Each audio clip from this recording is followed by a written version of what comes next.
Italian Wine Podcast. Chin Chin with Italian Wine People.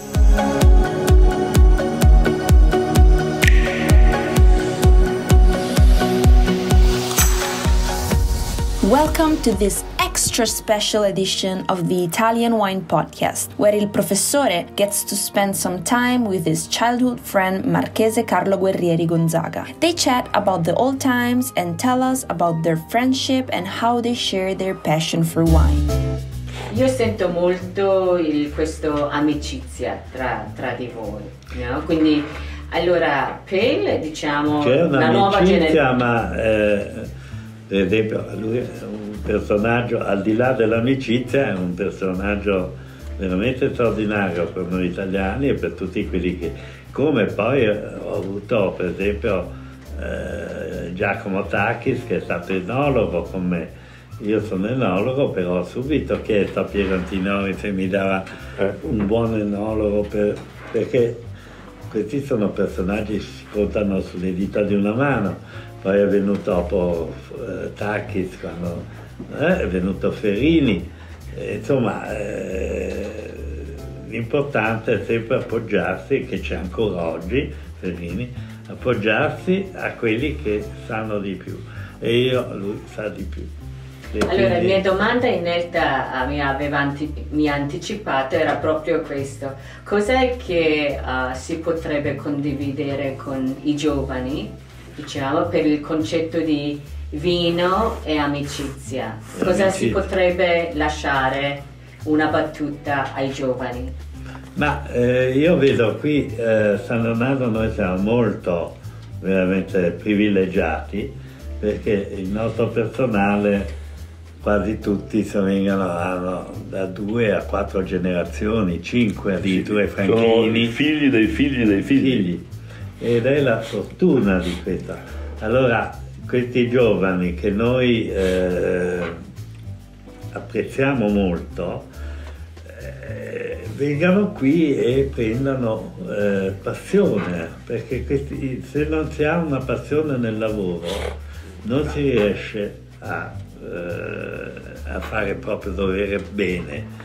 Qui sono tutti appassionati e a questo dobbiamo il fatto che il vino venga così bene, perché non c'è nessuno che stanno qui anche un'ora in più se non hanno finito magari in fermentazione di fare la loro cosa, quello che devono fare, il rimontaggio, il coso. Non ci sono, anche di notte si lavora in quel momento, poi dopo si fa. Di solito poi dopo finisce tutto in una bella mangiata, in una bella cosa di stare tutti insieme. Oggi è andata malissimo. No. Colpa sua, è colpa sua. Io volevo dire colpa sua. No, malissimo è andato bene, ma noi non avevamo accolto bene. Ma noi volevamo questo. No, ma siamo stati noi a chiedere questo. Sì, noi abbiamo invaso la vostra casa. Loro dovevano filmare lei che faceva da mangiare. E quindi con tutte le conseguenze del caso. Sempre la carta in tavola. Bisognava mettergli a disposizione una cucina. No, ma la cucina così va bene, quella lì, è tutto perfetto, solo che lei non è capace di far da mangiare. Grazie, adesso diciamo tutto il mondo. Devo dire che siamo molto contenti, nel senso che avere tutti questi, tutta la famiglia molto unita. Per esempio mia figlia è bravissima nei fiori, nelle cose, adesso mi sta aiutando tanto, ma in tante altre cose. A Roma c'è un'altra che sta facendo delle cose bellissime, c'è un grande successo, il cooking. Silvio's Cooking. E poi mia moglie che fa la chioccia per tutti, insomma è una bella cosa averli tutti qua, anche i nostri collaboratori. Bene, e Attilio, te cosa dici? Cosa vuoi dire ai nostri ascoltatori, diciamo? Io devo dire che vino anch'io e amicizia. sono stato molto fortunato anch'io nella mia vita, di fronte alle sue così affermazioni diciamo così, di gioia, di piacere della sua vita che ha fatto e dell'ambiente che ha creato. Anch'io sono contento di quello che ho ottenuto, per carità. Io ho solo un problema, devo dire, che mi assilla molto, che è quello della curiosità. Io non riesco a sottrarmi alla mia curiosità, e questo è un grande problema, perché quando uno ha 40 anni le curiosità le può soddisfare, quando uno ne ha 80, sai, le curiosità sono diventate... Quanti anni hai ora? 76. Beh, non sei ancora 80. No, ma io penso in prospettiva a quello che succederà. Sì, però è sempre più giovane. Sì, ma voglio dire, la mia curiosità, che è grande, che ho tante voglie da fare, poi alla fine devo rinunciare, Perché poi lui è un intellettuale, sta seduto, e io invece sono un contadino, e quindi sono... Ma no, sì, no, per carità, io... Sono molto allora sto cercando adesso di dare un manuale. Sì, no, ma lui ha la testa. Ma no, ma io mi diverto ancora a fare tesi con i miei studenti, seguo i tirocini, ho ancora un'attività, diciamo così, parallela, no? Perché molta curiosità la scarico su di loro, faccio in modo che quello che non posso fare io glielo faccio fare a loro, eccetera.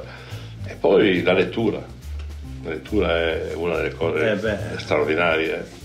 Ma bisogna imporsi un tempo giornaliero di lettura, perché altrimenti la lettura diventa quasi un esercizio così nel tempo libero. Non deve essere una cosa da tempo libero la lettura deve essere una cosa programmata. Ogni giorno 4 ore, 3 ore di lettura, buone letture, si organizza una certa, certi libri, si fanno un programma di lettura, si dà una cornice all'argomento, si leggono i 10 libri che sono all'interno di quella cornice, si cerca di capire, quello è una grande, come si dice, eccitatore di fantasia e di curiosità. Purtroppo più si legge, più uno. Adesso io sto leggendo una serie di documenti importanti, anche di libri, sugli errori che ha fatto, diciamo così, Linneo e tutta la scuola di Linneo nella classificazione delle piante. Noi abbiamo una classificazione binaria, cosiddetta, no? Il nome del genere e della specie. Quella l'ha inventata Linneo. Linneo ha fatto la sua classificazione in base alla tipologia dei fiori. È il fiore l'elemento fondamentale. Bene, ci sono moltissimi errori tassonomici. Ci sono piante che hanno fiori identici ma che sono geneticamente lontani. Allora, uno di questi esempi è il discorso del genere Vitis. Il genere Vitis nasce tutto assieme tra la Danimarca e la Germania circa 50 milioni di anni fa, in un'epoca diciamo così in cui quella zona era un straordinario ambiente tropicale. C'erano coccodrilli, non so, rinoceronti, tutti gli animali più strani erano in quell'ambiente, tutto il resto era allagato, quello che c'è sotto adesso dell'Europa era tutto sotto il mare. Esistevano dei generi molto più antichi, antichissimi, di 250-300 milioni, che sono i Cissus, che ci sono ancora nei paesi tropicali. Da questi Cissus nasce una linea del genere Vitis. Nascono centinaia, migliaia di specie, moltissime. Succedono 2 fenomeni importanti. Il primo fenomeno è quello relativo ai continenti che si allontanano e alla creazione di questo stretto di Beringia. Bering interrompe il flusso genetico tra tutte le specie che erano rimaste di qua in Europa, asiatiche, e tutte le specie che erano passate di là in America. E poi è successo le glaciazioni. Quelle distruggono tutte le specie che sono in Europa, ne rimangono una sola viva, che è la Vitis vinifera, e tutte le altre se ne vanno, ma rimangono tutte le tracce fossili di queste specie. In America questo non succede, perché in America le glaciazioni hanno un cammino diverso, no? Hanno un cammino lungo la costa orientale, ma basta. Cosa succede? Che dal punto di vista genetico la Vitis vinifera è vicinissima geneticamente alle specie americane, ma sia Linneo che il razzismo dell'idealismo ottocentesco considera quelle specie una cosa diversa. Perché è importante questo però?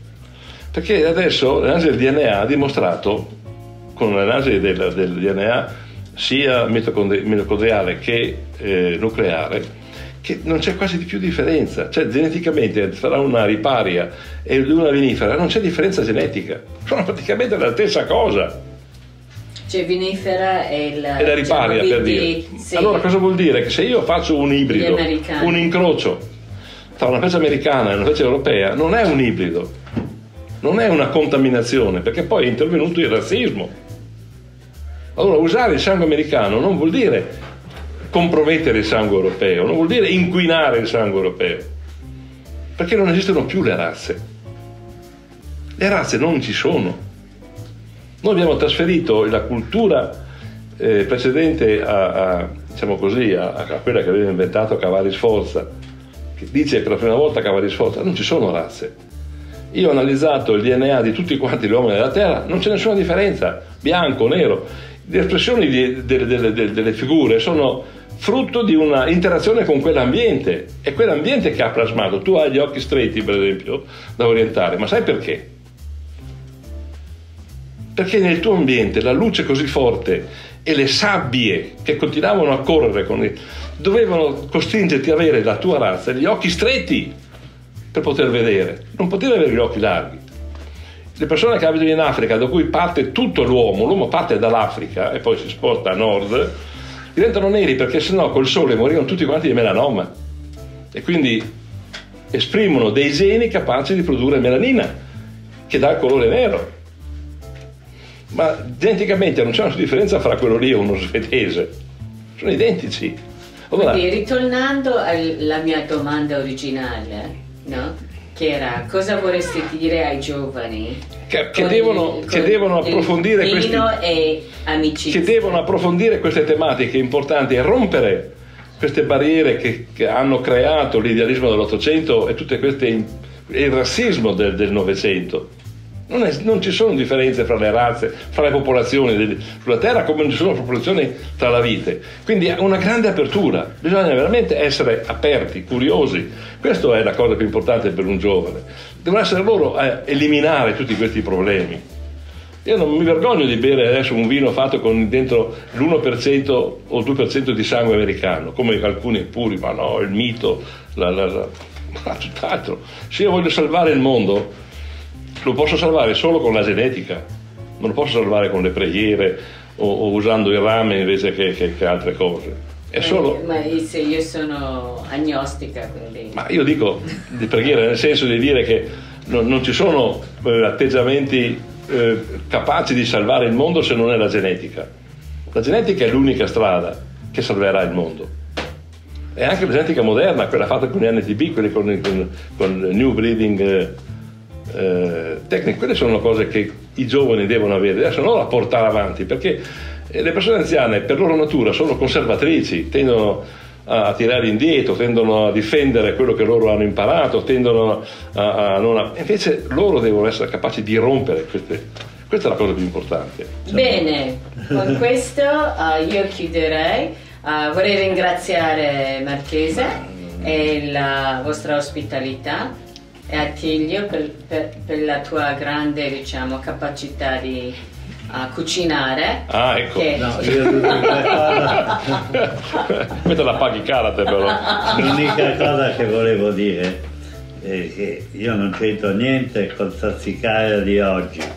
No, è stata un'avventura, no, ma io dicevo, a me piace pensare che certo. La nostra azienda, che è mio figlio a Bolgheri, ha così una radice trentina, ecco, ha una perché lui non le dice queste cose perché è una persona umile e semplice che non vuole, però lui ha fatto una pergola a Bolgheri, ha allevato la vite a pergola, ha portato poi il risultato è un'altra cosa. No, la cosa è che sono andato in questa azienda, non a Bolgheri in Cisa, ma tra San Vincenzo e alla Bossi Pucci, alle colonne, e lì stando in Toscana io sentivo sempre questi proprietari che non ricevano mai un soldo da quello che erano certo. le loro proprietà, non producevano, erano grandi ma non avevano mai una lira. Allora invece di fare un vigneto che produce poco, Ho fatto esattamente quello che facevano una volta i trentini, che facevano esatto. una grande produzione. Allora, siccome c'era vicino un campeggio di tedeschi, inglesi, così, proprio lì alle sotto io ho preso 2 grandi serbatoi di vetroresina che costava poco, e abbiamo piantato 5 ettari lì. Un'unica pergola, un pergolato enorme. Un pergolone era Trebbiano 4 ettari e 1,5 ettari di Sangiovese. No. Era bianco. Tutto bianco, Belmentino. Trebbiano e Malvasia. Allora andava a Malvasia.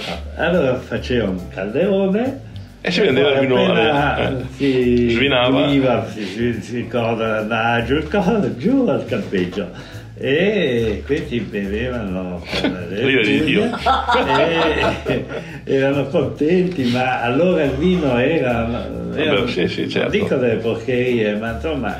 No, comunque, a parte questo, che è un aneddoto abbastanza. Questo è un aneddoto. Però lui è stato a Bolgheri, è stato con Mario Incisa. Io dico sempre, a me piace pensare che anche un trentino abbia fatto qualcosa qui e abbia dato un certo contributo di conoscenza, perché l'ha dato, è stato lì, ha fatto le vendemmie, eccetera. Quindi dicevo, fatte di vendemmie, lo so, infatti, vedi.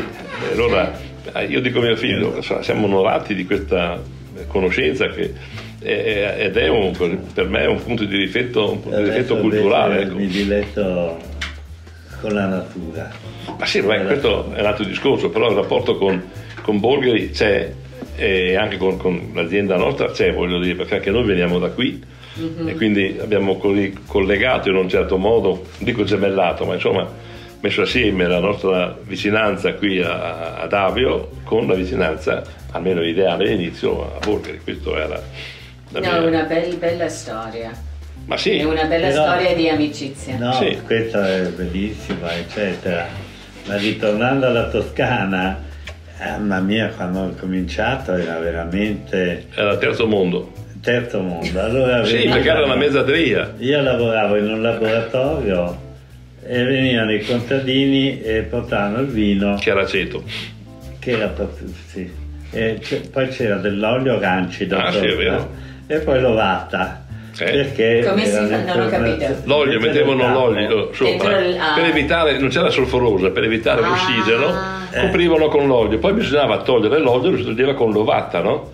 Si metteva dentro il cotone, il cotone assorbiva l'olio e quindi c'era il vino sotto. Facevo le analisi e notavo che avevano una volatile. Io venivo fuori da una scuola dove 0,24 era il limite. E invece lì avevamo volatili 2, 3, 4 insomma. Sì. Ma in generale comunque vini ma lì era una mezzadria, era una struttura ormai superata, perché facevano tutto, un po' di carne, un po' di frumento, un po' di olio, il vino lo facevano con il governo alla Toscana, perché cosa facevano i mezzadri? Loro il vino lo facevano un po' per sé, ma lo vendevano ai mediatori. I mediatori compravano tutto questo vino e poi c'erano gli imbottigliatori, che erano i Folonari, che erano i Pizzini, tutta questa gente. Ruffino. Questi qui non avevano vigneti, compravano i mediatori. Cosa facevano però? Avevano le cantine a Manduria, in Puglia. Portavano il primitivo, avevano tutti lo scalo a Pontassieve, che era la ferrovia, avevano le cantine lì, scaricavano il primitivo, lo tagliavano con il Chianti, diciamo così, del Chianti, e facevano il vino da fiasco. Era una cosa allucinante, ma negli anni 40 e 50 era questo, non c'era mica altro da fare. 60, sì, io dico poi la mezzaderia fino nel 64, quindi la crisi della Toscana, ne abbiamo anche parlato diverse volte, nasce dopo la mezzaderia. I Super Tuscan sono la risposta per riconquistare un mercato americano che era stato perso da questi vini modestissimi fatti negli ultimi anni di mezzadria e nei primi anni del post mezzadria, questo era. E mi ricordo che ci facciano questi falò grandi in mezzo alla cantina per scaldarla. Sì, per fare le marmolatiche. E mettevano dentro queste uve che tenevano. Ha perso la scienza. Adesso lui chiede come parcella 200.000 euro. Io mi accontento di molto meno, ma l'ho fatto per il suo bene. Bene, grazie. Beh, grazie a loro di essere venuti qua. Voi, Ha fatto piacere, ha fatto molto piacere. No, ma così abbiamo avuto la scusa che non potevamo andare a casa sua, allora lui ha suggerito. No, ma insomma sì, ma dico è meglio qui, più vicino. Infatti perché poi anche per me non ero mai venuto. Però se ripassate un po' più in là, vi facciamo una buona colazione. Seria, finalmente una cosa seria. Era buona, molto mancava qualche cosa. Ma noi volevamo fare una cosa primitiva. Mancava il secondo piatto, mancava il secondo bicchiere. Ma è colpa mia, la carne è rimasta in frigorifero. Aw, these two are just too cute for the podcast. Well, thank you for following their adventures and thank you for listening to the Italian Wine Podcast. Cin cin!